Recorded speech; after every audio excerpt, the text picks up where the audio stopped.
नमस्कार प्यारे साथियों, मैं मोनू चौधरी और ज्योग्राफी की इस ऑनलाइन जर्नी में आपका हार्दिक स्वागत है।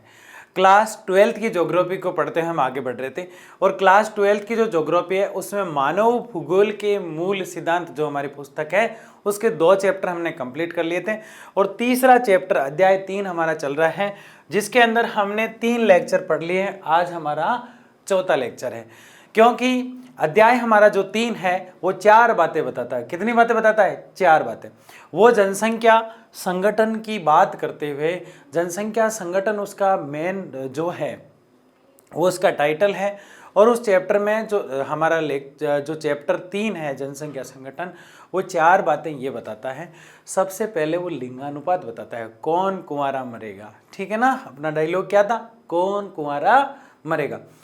तो लिंगानुपात बताता है, फिर साक्षरता बताता है पूरे वर्ल्ड की, और फिर व्यावसायिक संरचना बताता है और आयु संरचना बताता है। आप कैसे बोल दो, चारों बिंदु आपको याद होना चाहिए। लिंगानुपात, साक्षरता, आयु संरचना और व्यावसायिक संरचना। लिंगानुपात और साक्षरता हमने पूरी तरह से पढ़ लिया है। आयु संरचना का एक टॉपिक हमने पूरा कर लिया है। आज आयु संरचना के कुछ आंकड़े देखेंगे जो बहुत ही शानदार और मस्त वाले हैं। तो चलिए शुरू करते हैं। व्यावसायिक संरचना अगले चैप्टर में देखेंगे, हम अगले लेक्चर में देखेंगे। आज क्या पढ़ने वाले? आयु संरचना विशेष आज के परिदृश्य में, यानी आयु संरचना जो है वो आज कैसी है पूरे विश्व के तौर पर या भारत के तौर पर अगर हम देखें तो आज आयु संरचना, आयु की जो संरचना है वो किस प्रकार है। देखिए, मोटे मोटे तौर पर हम एक बात करते हैं जिसको हम पहले ही पूरी तरीके से समझ चुके हैं, जहां बार बार जिस चीज को मैं बता रहा हूं पूरे इस लेक्चर में वो काम आने वाली है। हमने 3 ग्रुप बांटे। कितने ग्रुप बांटे? 3 ग्रुप, 3 एज ग्रुप बांटे और इस एज ग्रुप को हम आयु वर्ग कह रहे हैं। क्या कह रहे हैं इसको? आयु वर्ग। एज ग्रुप को क्या कह रहे हैं हम? आयु वर्ग कह रहे हैं। पहला हमारा ग्रुप जो है वो बांटेंगे, फिर दूसरा और फिर तीसरा। यहां जो होंगे वो बिल्कुल बच्चे होंगे और उनकी उम्र होगी 0 से 14 और वो बच्चे होंगे। क्या होंगे? बच्चे। समझ रहे हो मेरी बात को? 3 ग्रुप बनाने। यहां 15 से 59 वाले लोग होंगे और जो युवा या प्रौढ़ होंगे, समझ रहे हो, युवा शक्ति। ठीक है। और लास्ट में तीसरे नंबर पे, किस नंबर पे? लास्ट के अंदर तीसरे नंबर पे, किस नंबर पे? तीसरे नंबर पे जो हम देखने वाले हैं वो बहुत ही महत्वपूर्ण है लेकिन देश के लिए घातक है, और वो 60 से ऊपर वाले हैं। 60 से ऊपर वाले, और वो वृद्ध है, बूढ़े हैं। 3 ग्रुप बांटेंगे। कितने ग्रुप बांटेंगे? 3 ग्रुप। ठीक है। ये तो कहलाती है आयु संरचना। क्या कहलाती है? आयु संरचना। ठीक है। अब यहां पे एक परिदृश्य मैं बना रहा हूं ताकि आप समझ जाए। ठीक है। आयु संरचना की बात हम कर रहे हैं। अगर हम सिर्फ एज देख रहे हैं, सिर्फ क्या देख रहे हैं? सिर्फ एज देख रहे हैं, सिर्फ उम्र देख रहे हैं, तब तो है आयु संरचना। आयु संरचना। ठीक है। आयु संरचना। सिर्फ उम्र की बात कर रहे हैं। किसकी बात कर रहे हैं? उम्र की बात। ठीक है। अगर हम एज प्लस मेल या फीमेल को देख रहे हैं, किसको देख रहे हैं? मेल या फीमेल। एज के साथ किसको देख रहे हैं हम? मेल या फीमेल को देख रहे हैं। किसको देख रहे हैं भाई? मेल या फीमेल को। प्लस मेल है या फीमेल है और प्लस एज। सिर्फ एज, आयु संरचना। एज के साथ मेल और फीमेल देख रहे हैं तो आयु संरचना तो होगा ही होगा, सीधा सीधा आयु संरचना। ठीक है। लेकिन साथ में फर्क क्या आया? हमने लिंग देखना शुरू कर दिया, हमने स्त्री पुरुष को देखना शुरू कर दिया, तो आयु लिंग संरचना कहलाती है। क्या कहलाती है? आयु लिंग संरचना। ठीक है। इसके बाद ये तो 2 चीजें हुई। अगर हमने एज भी देखी, ठीक है, यानी उम्र भी देखी, आयु के तीनों ग्रुप भी देखे, ये तीनों वाले ग्रुप, एज का मतलब 3 ग्रुप है ये। ठीक है।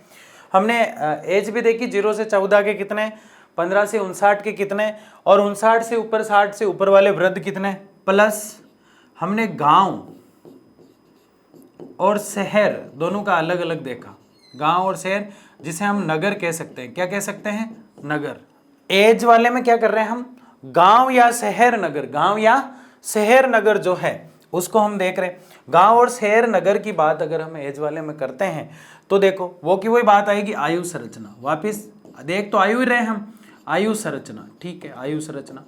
लेकिन आयु संरचना किसकी देख रहे हैं? ग्रामीण और नगरीय, ग्रामीण और नगरीय आयु संरचना। अब गांव में भी किस आयु के लोग ज्यादा है और किस आयु के कम है? गांव में भी किस आयु की लड़कियां ज्यादा है और किस आयु ग्रुप में लड़के ज्यादा है? अगर लड़के और लड़कियों को भी साथ देखते हैं तो एज प्लस गांव के अंदर की बात कर रहे हैं हम, शहर के अंदर की बात कर रहे हैं, दोनों को साथ लेके चल रहे हैं। मेल और फीमेल को देख रहे हैं, तीनों एज ग्रुप में मेल और फीमेल को देख रहे हैं। कहां देख रहे हैं? विलेज या सिटी में। तब क्या आएगा?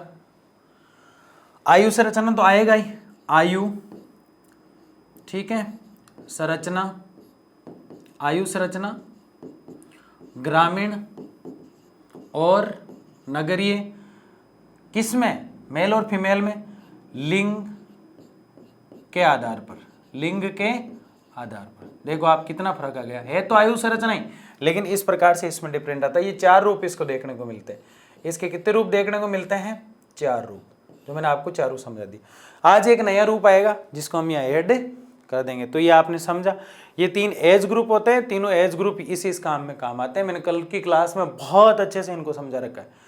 जिसने नहीं देखी है उसको शायद अटपटा लग सकता है, बाकी जिसने कल का वीडियो देखा है उसको शानदार लगेगी। आगे बढ़ते हैं।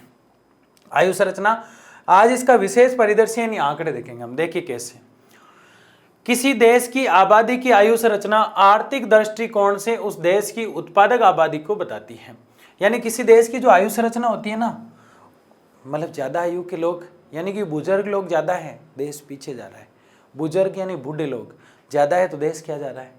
पीछे जा रहा है। अगर युवा किसी देश में है तो देश क्या है? आगे जा रहा है। अगर छोटे बच्चे ज्यादा है तो देश पीछे रह रहा है। यानी कमाने वाली, आर्थिक यानी पैसा कमाने वाली जनसंख्या कौन सी है? इसके अंदर जो पैसा कमाने वाली जनसंख्या वो ये ग्रुप है, ये वाला। ये आयु वर्ग कैसा है? ये आयु वर्ग काम करने वाला है, कामकाजी है। आप खुद देखिए, ये वाला जो ग्रुप है ये युवा है, 15 से 59 वाला, ठीक है। अब ये बेचारा एक छोटा बच्चा है, ये 0 से, इसको छोटा मान लेते हैं, हालांकि ये बोलना है छोटा नहीं है ना, लेकिन इसको बताना नहीं है, इसको कहना तू छोटा है। ये 0 से 15 वाला है, तो ये बैठा खाएगा, कमाएगा क्या? नहीं कमाएगा, ठीक है। अब 59 वाला, एक यहाँ बुजुर्ग ले लेते, ये देखो दादा दादी है पीछे, ये दोनों ये दादा दादी, ठीक है। तो ये क्या है? 60 से ऊपर वाले हैं, 60 से ऊपर वाले हैं, तो ये भी नहीं कमाएंगे। इनको तो डॉक्टर के और दिखाना है, चिकित्सा सुविधाएं देनी पड़ेगी इनको। तो ये दोनों ग्रुप तो कमाते नहीं है, तो आर्थिक स्थिति किससे बनेगी?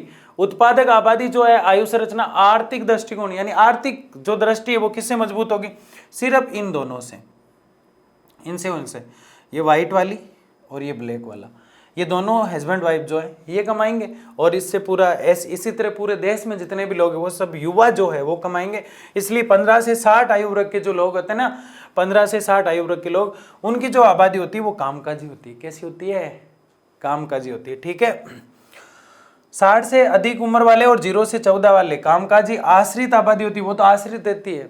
छोटा वाला बच्चा क्या सोचेगा? मेरे को बढ़िया खिलौना मिल जाए बस, और कुछ नहीं चाहिए। बोले लेके आ जाए, बोले नहीं पापा पैसे देंगे जब लाएंगे। बुजुर्ग दादा घर में बैठे हैं, वो भी इंतजार करते हैं पापा आएंगे, यानी उसका बेटा आएगा और उसको दवाई दिलाएगा, क्योंकि ये दोनों आश्रित होती है। समझ गए आप? जबकि कामकाजी कौन सी होती है? ये समझ गए? तो 15 से 59 वाली। तो आबादी की आयु संरचना जो है उसका आर्थिक दृष्टिकोण, आयु संरचना मतलब 3 ग्रुप है।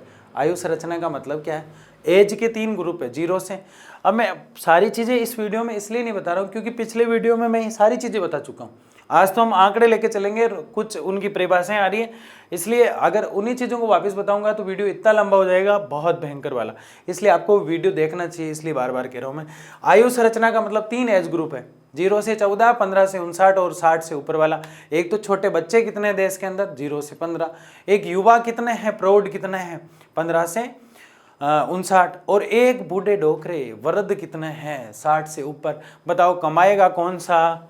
15 से 60। तो देश की आबादी की आर्थिक स्थिति कौन मजबूत करेगा? 15 से 60। दूसरों पर आश्रित कौन से रहेंगे? 0 से 14 वाले बच्चे और 60 से ऊपर वाले बुजुर्ग। समझ गए? ये पूरा समझ में आ गया मेरे हिसाब से आपके। आगे बढ़ते। आयु संगठन के विश्लेषण की विभिन्न विधियां। आयु पिरामिड क्या होता है? ठीक है, इसको सीधा समझ लेते हैं ना, रीड कर लेना आप लोग इसे, और बता दूंगा मैं भी। आयु पिरामिड क्या है? आयु का पिरामिड बनाया जाता है। जैसे हम 3 उदाहरण लिए हमने। एक उदाहरण लिया हमने नाइजीरिया, ठीक है, दूसरा उदाहरण लिया हमने, इसके बाद ले लिया हमने जापान। ठीक है, एक ऑस्ट्रेलिया ले लूं। इन तीन के उदाहरण हमने कल भी लिए थे, ऑस्ट्रेलिया। ठीक है, ये तीन उदाहरण हमने ले लिए। ठीक है, अब इनका पिरामिड बनाएंगे। जैसे कि नाइजीरिया है, वहाँ ना तो लोग जी रहे हैं ना मर रहे हैं, मतलब इस प्रकार की हालत है कि बहुत ज़्यादा डिफिकल्ट मामला है। तो इसकी आकृति को हमने पिरामिड में किस प्रकार से दर्शाया? त्रिभुजाकार। अब जो जापान और ऑस्ट्रेलिया, उसको हमने ये सूंड की आकृति से दर्शाया, हाथी की सूंड की तरह इसको इस प्रकार से दर्शाया। तो पिरामिड बना कि नहीं बना? तो पिरामिड से नियमित अंतराल में आयु वर्ग को देखा जाता है चित्र बना के। तो इसको मैं रीड कर देता हूं, समझना तो ऐसे ही है इसको। इन्हें आयु और लिंग पिरामिड के नाम से भी जाना जाता है। ये विधि सामान्यतः प्रयुक्त होती है। इसके लंबवत अक्ष पर आयु पिरामिड नियमित अंतराल पर आयु वर्ग को दर्शाता है। जैसे 5 वर्ष से 0 से 5 से शुरू होकर अध्ययन के अंतर्गत जनसंख्या की आयु संरचना के अनुसार अंत तक क्षैतिज अक्ष जनसंख्या का पुरुष और स्त्री जनसंख्या को पृथक रूप से दर्शाता है। आयु संरचना जैसे त्रिभुजाकार में आयु संरचना जब बताई जाती है तो इस प्रकार से उसका पिरामिड बनाया जाता है। क्या बनाया जाता है? पिरामिड। बाईं तरफ जो है वो पुरुष होते हैं, इसलिए मैंने ट्रिक बनाया बापू। क्या बनाया? बापू, यानी बाई तरफ किसको दिखाना है? पुरुष को। एक पिरामिड यानी एक नक्शे टाइप हम लेते हैं, यूं नक्शा बना दिया, इस तरफ पिरामिड है, इस तरफ पुरुषों को, बाई तरफ मतलब मेरी बाई तरफ तो पुरुष इस तरफ आ गए, इस तरफ आ जाए, दोनों को दिखा देंगे।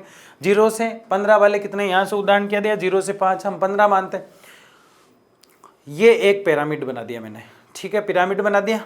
त्रिभुजाकार मानना है इसको। कैसा मानना है? त्रिभुजाकार। अब इस तरफ बाएं तरफ पुरुषों को दिखाना है और इस तरफ स्त्रियों को। अब कोई भी देश है उसमें स्त्रियां कितनी है, उसकी हाइट बढ़ा दो वहां तक। पुरुष कितने हैं, उसकी हाइट बढ़ा दो। पुरुष और स्त्रियों की हाइट बढ़ा दो। तो इस प्रकार से पिरामिड में दिखाया गया है, जो पिछले वीडियो में मैंने दिखाया है। तो जनसंख्या की क्षैतिज यानी एक लंबाई के आधार पर उसको समझाया जाता है कि इस प्रकार से जनसंख्या बढ़ती है। तो ये चीज़ हमने पहले भी देखी है, लेकिन इसमें आयु पिरामिड क्या है ये हमने समझा। आगे देखते हैं। सामान्य दशाओं में प्रति अनुक्रमिक वर्ष में व्यक्तियों की संख्या उत्तरोत्तर वर्ष से कम होगी, इसलिए आयु संगठन पिरामिड की आकृति को दर्शाता है। विकासशील देश जो कि उच्च जन्म दर और उच्च मृत्यु दर से जाने जाते हैं, एक विशाल आधार वाला पिरामिड रखते हैं, जबकि विकसित देश जनसंख्याकारी संक्रमण की अंतिम अवस्था में संकीर्ण आधार पर वाला आयु पिरामिड रखते हैं। देखिए यहाँ पे दो चीजें हमें पकड़नी है, ये बहुत महत्वपूर्ण है। यहाँ पे सामान्य दशाओं में प्रति अनुक्रमिक वर्षों में व्यक्तियों की संख्या उत्तरोत्तर वर्ष से कम होती है। आयु संगठन पिरामिड की आकृति को दर्शाता है। विकासशील देश की उच्च जन्म दर और उच्च मृत्यु दर से जाने जाते हैं। विकासशील देश किससे जाने जाते हैं? कोई देश विकासशील है जैसे भारत। भारत क्या है? विकसित नहीं है, विकासशील है। अब विकासशील देश में क्या होता है? बच्चे जन्म ले रहे हैं, भयंकर बच्चे जन्म ले रहे हैं, बहुत ज्यादा बच्चे जन्म ले रहे हैं। और जो तो क्या हो गई? उच्च जन्म दर, मतलब जन्म ले रहे हैं। अब उच्च मृत्यु दर क्या हो रही है? उच्च मृत्यु दर भी जो है उसको वो प्रयास करते हैं कि मृत्यु दर जो है वो उच्च हो, वहां पे ज्यादा मरने वालों की संख्या होगी, तभी तो क्या है विकासशील देश अपना विकास कर पाएंगे। तो वैसे तो घटती हुई मृत्यु दर का मतलब क्या है? घटती हुई मृत्यु दर में लोग एक्सपायर नहीं हो रहे हैं, लोग खत्म नहीं हो रहे। उच्च मृत्यु दर यानी कि लोग मर रहे हैं। तो जन्म होना उच्च होता है, तो मृत्यु होना उच्च कब होगा? जब लोग उच्च मृत्यु दर का मतलब क्या है? लोग मर ही नहीं रहे। जन्म दर का मतलब क्या है? जन्म दर का मतलब है उच्च जन्म दर का मतलब लोग नए सारे जन्म ले रहे हैं और विकासशील आधार पर पिरामिड रखते हैं। जबकि विकसित देश जनसंख्या संक्रमण की अंतिम अवस्था में संकीर्ण आधार वाला पिरामिड रखते हैं। तो ये छोटा रखते हैं विकसित देश। विकसित देश ऐसा नहीं करते हैं। जैसे हमने देखा कई देशों के हमने फॉर्मूले देखे, उसमें देखा कि अपना एवरेज रखते हैं 0 या 0। ठीक है, आगे बढ़ते हैं। आयु समूह क्या है? आयु समूह मैंने समझा दिए।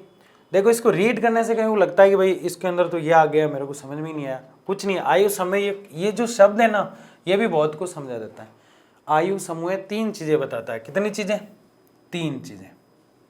पहले देखो यहाँ पे आयु समूह में वर्गीकृत जनसंख्या भूगोलवेताओं को प्रादेशिक तुलना को वर्ण मात्री मानचित्र पर अंकित करने की अनुमति देती है। सामान्यतः जनसंख्या 3 विशाल समूह में विभाजित है, ए बी सी, और ये तीनों वर्ग यहाँ पे एज दिए गई है। तो ये जो मामला है ना, ये मैंने आपको शुरुआत में बताया था। 3 एज ग्रुप कौन कौन से हैं देखिए, मैं समझाता हूँ आपको। पीछे आ जाइए थोड़ा। ये देखिए, ये हमारा पहला ग्रुप, ये हमारा दूसरा ग्रुप, और ये हमारा तीसरा ग्रुप। ध्यान से देखिए, वापस उसी स्लाइड पे चलेंगे हम। 0 से 14 वाले बच्चे हैं, 15 से 59 वाले प्रौढ़ हैं, 60 से ऊपर वाले वृद्ध है। ये 3 एज ग्रुप होते हैं और इसी बात को हमने वहां पे समझा है। देखिए अब आगे, ठीक है, ये देखो यहाँ पे युवा, जबकि क्या आएगा, बच्चे, ठीक है। ये प्रौढ़ यानी युवा होता है और ये वृद्ध लास्ट में है ही सी पे, तो ये 1 हो गया, ये 2 हो गया, ये 3 हो गया, वहां भी 3 थे। अब जो है विभंग बिंदु पर 15 से 60 वाला देखो, ये 0 से 14 वाला पहला ग्रुप, 15 से 59 वाला दूसरा ग्रुप और 60 से ऊपर वाला तीसरा ग्रुप। बन गए 3 ग्रुप। कितना सिंपल है, ये आयु समूह कहलाता है। ये तीनों जो है ना, इसी को आयु समूह कहते हैं। और इन तीनों में कौन आएगा, यहाँ पे बच्चे, 0 से 14 में कौन आएगा बताओ, बच्चे, और 15 से 59 में प्रौढ़ आएंगे या युवा आएंगे और यहाँ वृद्ध आएंगे। तो बहुत सिंपल चीज है ना, आयु समूह, ठीक है। आगे बढ़ते हैं। आयु संकेत सूची क्या कह रहा है, संकेत सूची। संकेत सूची क्या है समझिए। आयु समूह हमने देखा 3 ग्रुप होते हैं, अब क्या देख रहे हैं, आयु संकेत सूची। ये अनुपात विस्तृत आधारों पर 3 आयु समूहों की सहायता से परिकलित किए जाते हैं। उदाहरण के लिए वृद्ध और प्रौढ़ के बीच अनुपात, युवा और वृद्ध के बीच अनुपात, इसी प्रकार अनुपात पे अनुपात देखा जाता है। कैसे, मैं आपको समझा देता हूं इसको, है ना। पहला ग्रुप कौन सा था हमारा, 0 से 14 वाला। दूसरा कौन सा है, 15 से 59 वाला। तीसरा कौन सा था, 60 से ऊपर वाला। ये हमारे पास बच्चे थे, ये हमारे पास युवा थे, ठीक है, युवा, ठीक है। ये हमारे पास वृद्ध थे। ये तीनों चीजें हमने देखी।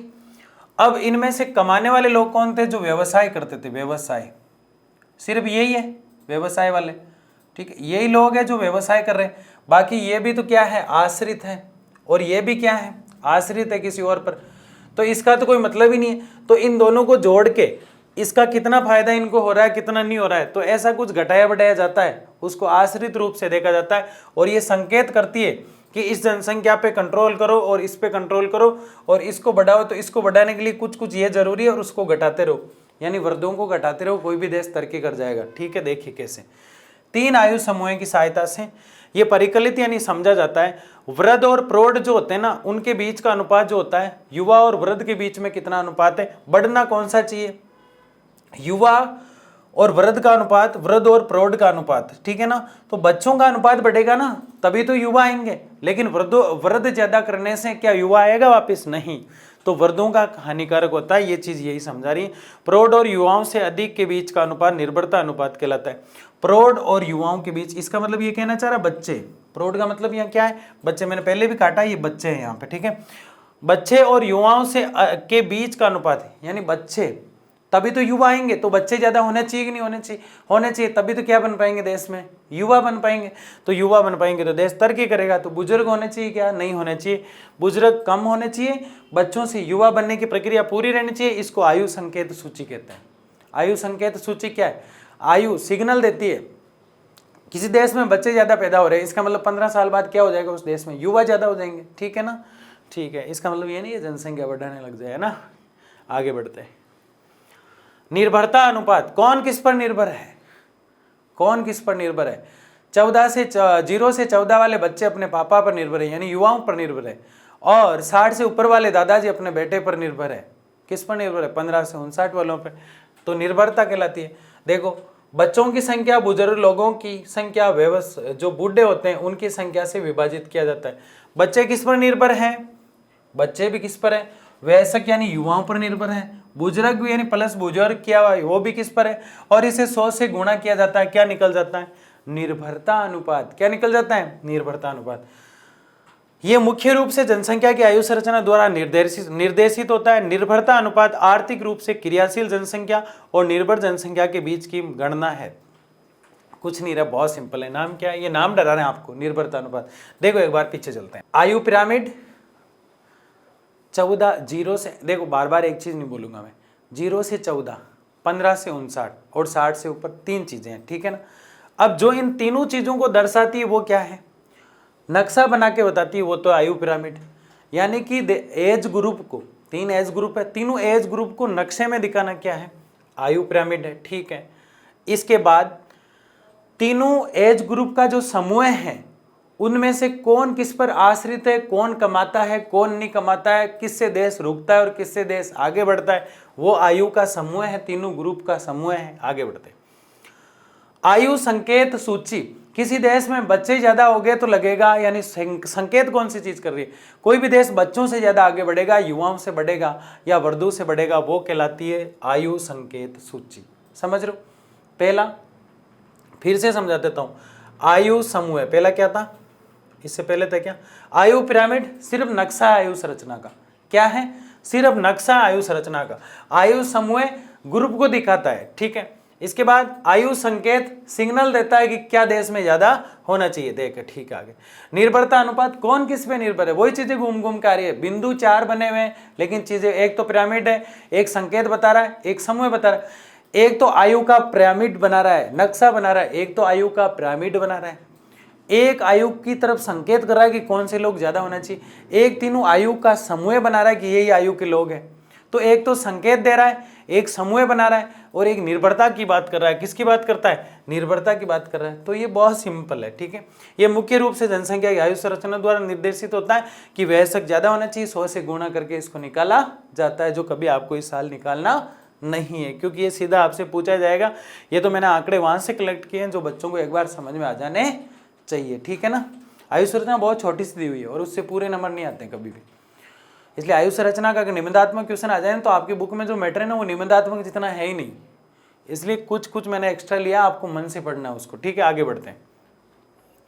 निर्भरता अनुपात स्वैचारी होता है, इसलिए देशवार भिन्न होता है। सामान्य रूप से विकासशील देश उच्च जनसंख्या वृद्धि और रोजगार अवसरों में कमी के कारण उच्च निर्भरता अनुपात प्रदर्शित करते हैं। निर्भरता अनुपात को जनसंख्या में 15-64 आयु के बीच लोगों की संख्या 60 है, यहाँ पे 59 था, यहाँ पे है ना 59, यहाँ पे 59 कर लेंगे हम, ठीक है ना। ये तो हम पढ़ते आ रहे हैं ना शुरू से, आप भी सही कर सकते हैं, इससे कोई दिक्कत नहीं है। 59, ठीक है। आयु के बीच लोगों की संख्या और निर्भरता जनसंख्या के बीच अनुपात के तौर पर परिभाषित किया जाता है। ये क्या कहना चाहता है, यहाँ से देखिए, सामान्य रूप से विकासशील देश उच्च जनसंख्या वृद्धि और रोजगार अवसरों के कारण कमी के कारण उच्च निर्भरता अनुपात प्रदर्शित करते हैं।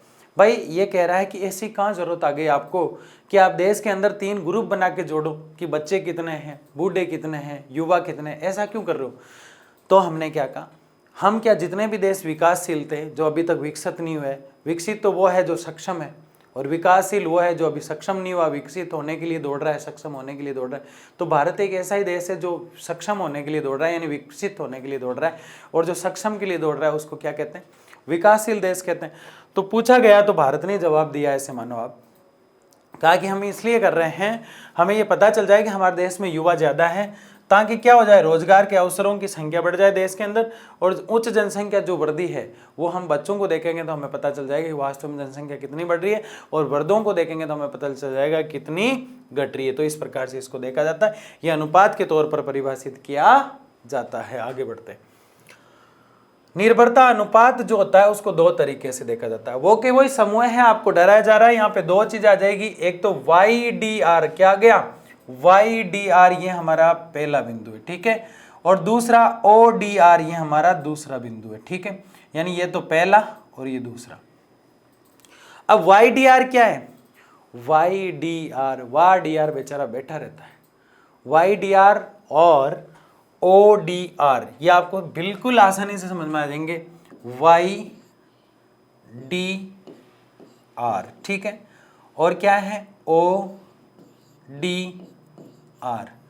क्या है, YDR का मतलब है वो लोग, YDR का मतलब क्या है, वे लोग, जनसंख्या का वह समूह है, आयु संरचना का वह समूह है जो किसी और पर आश्रित है, जो किसी और पर निर्भर है, जिसको कोई कुछ लाके देता है जब वो अपना काम चलाता है, और उसमें बुजुर्ग लोग आते हैं। उसमें कौन आते हैं, उसमें बुजुर्ग लोग आते हैं। इसके अंदर बुजुर्ग लोगों का जो हमारा था वो था 0 से 14 उनका था, 15 से 59 था, तो 60 से ऊपर बुजुर्गों का था, तो ये बुजुर्ग लोग आ गए इसके अंदर। उसके अलावा 0 से 15 किसका था, बच्चों का, तो 0 से 15 वाला ग्रुप भी किस में आ गया, बच्चों का, इसके अंदर। तो बुजुर्ग और बच्चे किस में आ गए, YDR में। देखिए आप 0 से 14 वाला दिखाई दे रहा आपको, और 15 से 59 वाला, जो समूह है उसकी संख्या को हम क्या कह रहे हैं, YDR। बिल्कुल सिंपल है ना। YDR का मतलब क्या है, बच्चे और बुजुर्ग, उनका जो आयु ग्रुप है। तो बच्चा कौन सा, लास्ट कौन सा रहा, 15 से 59 वाला, तो उसको ODR के दो। YDR ODR क्या है ऐसा पूछा गया एक बार एग्जाम में, तो बच्चों को फ्यूज उठ गए, आधे तो टेबल पर चढ़ के रोने लग गए, मेरी तो जिंदगी खराब हो गई। ऐसा नहीं है, बिल्कुल सिंपल चीज़ है, मन लगा के पढ़ लेना, बिल्कुल हो जाएगा। YDR ODR बिल्कुल समझ गए। आगे बढ़ते हैं। आयु संरचना में संक्रमण का दूसरा चरण जनसंख्या की बढ़ती आयु के साथ सामने आएगा। इस चरण में 60 वर्ष से ऊपर की आयु की जनसंख्या में वृद्धि हो सकती है। क्यों भाई, ये कह रहा है कि आने वाले समय में 60 वर्ष से ज्यादा के लोग ज्यादा देखने को मिलेंगे। बिल्कुल मिलेंगे, ये सही कह रहा है, क्योंकि चिकित्सा यानी डॉक्टर इतने हो गए, हॉस्पिटल इतने हो गए, कोई मर ही नहीं रहा है, बचा लेते हैं खट करते ही, तो बहुत कम मर रहे हैं। इसका मतलब ये नहीं कि कोई नहीं मर रहा है, आप लोग ऐसे मत सोचना कि सब अचानक मरोगे, क्योंकि बहुत से लोग जो है काफ़ी जो जीवन प्रत्याशा जिसे हम कहते हैं, जीवन जीने की जो आशा है वो लोगों की बढ़ गई है, जीवन प्रत्याशा जो है वो ज़्यादा बढ़ गई है, और ज़्यादा बढ़ने से कुछ समय बाद 60 से ऊपर वाले लोग ज़्यादा दिखाई देंगे। इसलिए एक अनुमान लगाया गया है कि भारत में 2050 तक उम्र दराज जनसंख्या 300 मिलियन जनसंख्या का 20% तक पहुंच जाएगी। बहुत गंदी बात है हमारे लिए। 2050 में जो वृद्ध है भारत के अंदर, जो बूढ़े लोग हैं, उनकी संख्या 300 मिलियन तक पहुंच जाएगी। ऐसे समझ में नहीं आता। तो हमारी जितनी जनसंख्या है ना, उसमें 20% तो क्या दिखेंगे, बुजुर्ग, और 20% मान लो आप बच्चे दिखते तो कमाने वाले कितने रहे, देश को आगे बढ़ाने वाले कितने रहे, 60%। एक घर के अंदर 20% बच्चे हैं और 20% बुजुर्ग है, तो जो युवा लोग हैं वो कमाई करके लाते हैं, वो कितने हैं, 60%। यही मामला देश का है। तो एक आंकड़ा बता रहा है कि 2050 जब तक आएगा, जब तक मैं तो बहुत बूढ़ा हो जाऊंगा, आप मेरी उम्र के आसपास जाओगे 2050 तक, तो मेरे से थोड़े आगे निकल जाओगे उस समय। तो मैं आपको देखूंगा उस समय क्या परिस्थिति। आप क्या सोचोगे कि यार सर पढ़ाते थे, इतने समय बाद सर ये कहते थे कि वृद्ध जनसंख्या हानिकारक होती है, तो सर को अब टपक जाना चाहिए। नहीं, ऐसा ही सोचोगे, मुझे सब जानता हूँ मैं ना। तो 300 वर्ष मतलब 300 मिलियन तक पहुंच जाएगी 2050 में वृद्धों की जनसंख्या। इसलिए मुझे लगता है मुझे भी इसमें काउंट कर दिया गया है, ठीक है ना। तो आपकी जनसंख्या तो उस समय किस में गिनी जाएगी, युवाओं में। अभी किस में गिनी जा रही है, अभी भी आप युवाओं में हो। 2050 तक आओगे तभी भी किस में आओगे, युवाओं में आओगे। और मैं भी उस समय युवाओं में ही आऊँगा, क्योंकि बहुत लंबे पीरियड तक लिया गया है, इसको बहुत लंबा लिया गया है, अनुमान लगाया गया। ये स्थिति सामाजिक परिवर्तन के लिए चुनौतियों को बढ़ावा देगी। बिल्कुल देगी। किसी देश में बूढ़े बूढ़े घूम रहे हैं, देश तरक्की कैसे करेगा, क्योंकि युवाएं होते हैं जो देश को कंधे पे उठाकर आसमान तक ऊंचा उठाता है। ऐसा किसने कहा था, हर क्लास में उसको याद करना जरूरी है क्या, बिल्कुल जरूरी है। उसका नाम राल्फ वाल्डो इमर्सन था, ठीक है। आगे बढ़ते हैं। जैसे बुजुर्गों, क्या यार क्या करते रहते हैं, ये इधर ये मार रहा है, पहले तो इसको पुचकार रहा है, फिर इसको मार रहा है, पता नहीं क्या है ना। लेकिन बुजुर्गों की बात कर रहे हैं इसलिए ये ठीक है मामला। जैसे बुजुर्ग लोगों की देखभाल, बेहतर रोजगार अवसरों की तलाश में कार्यशील जनसंख्या का प्रवास द्वारा जनांकीय और आर्थिक परिवर्तन और जीवन की गुणवत्ता में वृद्धि और बुजुर्ग लोगों का पीछे रह जाना।